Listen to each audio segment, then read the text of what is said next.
Something is going to happen tonight that hasn't happened since the year 1638, and it's going to capture the attention of well over 1 billion people across the planet and is the stuff of folklore throughout history. I'm talking about a full lunar eclipse. It's happening at the peak of winter solstice, and Richard Louis is here with all the fabulous details. So Chris will have to go to bed early, get up very early, and watch it ourselves because it's going to be happening late at night. Yes, we're talking about something that hasn't happened in a long time. The last full moon lunar eclipse on the solstice happened hundreds of years ago, some 400 years ago. And so you can bet that celebrants are really going to be going big this time, perhaps like this.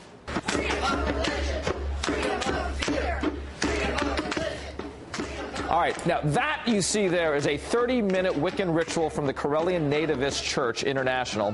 One Wiccan high priestess told the Montreal Times this is a unique coupling of the masculine energy of the sun with the feminine energy of the moon.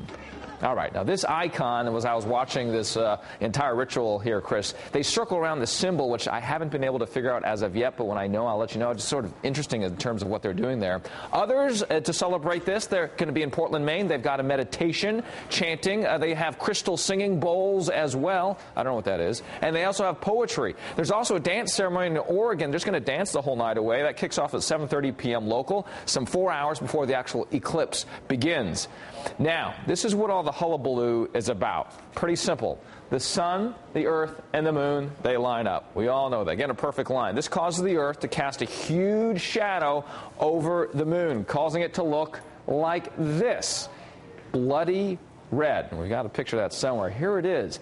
This is what happens when the Earth's atmosphere does something to the light coming from the sun. It acts as a filter. It strips out basically the light from the yellow light from the sun. Now, that basically only leaves red light hitting the moon. Now, see, this is what happens here. Filters it out. And then the red light hits the moon, it bounces back, and that's what we see. That's the red light that makes it look so beautiful when we're watching, again, this lunar eclipse as the light bends there. Also factored into this here, Chris, ash pushing into the atmosphere by volcanoes. That can make the moon appear just a little bit darker. You can get a sense, though, of what all things that'll affect it. And, Chris, no matter how you're going to mark this first in, let's say, 400 years or so with kids or with friends, or, you know, maybe a ritual like this or two, the start time is 1:33 a.m. Eastern Time. It ends at 5:01 a.m. Should be fun.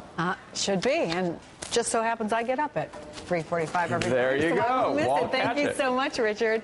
I want to bring in now with more on tonight's exciting lunar eclipse, the director of the Hayden Planetarium, Neil deGrasse Tyson. So a highly technical question to start off with. How cool is this? Well, it's a little less cool than people are making it out to be. First of all, it's a very long, drawn-out cosmic event. It takes hours, and in the winter, wee hours of the morning, I don't know how many people are going to stay awake in the cold winter night to watch the thing. And the moon disappears. But if you want to see it at its peak, let's say here on the East Coast, if you want to, like, set your alarm for the maximum exposure. Yeah, so 2:45, 3 o'clock in the morning. Okay. Get up and look up for the moon, and it might not even be there because it would have gone deeply into Earth's shadow as it's cast out into space. And this is what we're looking at, a total lunar eclipse.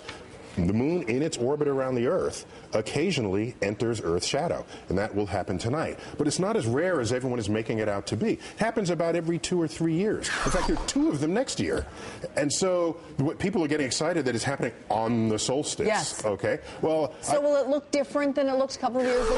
No, it's just another day of the year. I could say, well, it's rare that it would happen on my birthday, and it would be just as rare as it happening on the solstice. So these are not rare phenomena. What's good about a total lunar eclipse is that anyone who can see the moon on Earth will see the eclipse. You don't have to travel anywhere. Unlike solar eclipses, which is there's a narrow band where the action takes place. You've got to travel to it. It's usually in exotic places. We have the chances of more than 1 billion people to be eyewitness to the eclipse tonight. Don't need a telescope. Just your eyeballs. Binoculars will help because it's always fun to look at the moon a little more close up than what your eyes can bring. But it should be fun for those who don't mind the cold and don't mind losing sleep.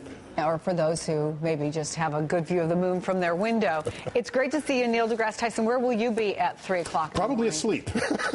You gotta be kidding me. You're the director of the Hayden Planetarium. Actually, I like the moon when I can see it rather than when I can't see it. By the way, a quick note about the light coming through Earth's atmosphere. This is an interesting point. When the moon is deep in the shadow, some light filters, refracts around Earth's atmosphere and puts light into the shadow. So we can learn about the conditions of our atmosphere during the peak lunar eclipse, what color, what hues the moon takes on. That's what happens to the sunlight, which starts out white, filters through our atmosphere, reflects off the moon. So it can tell us whether there's volcanic activities, how our pollution is coming, how clean our air is. So that would be interesting to monitor. All right. Thanks so much, Neil. Good to see you. Thanks.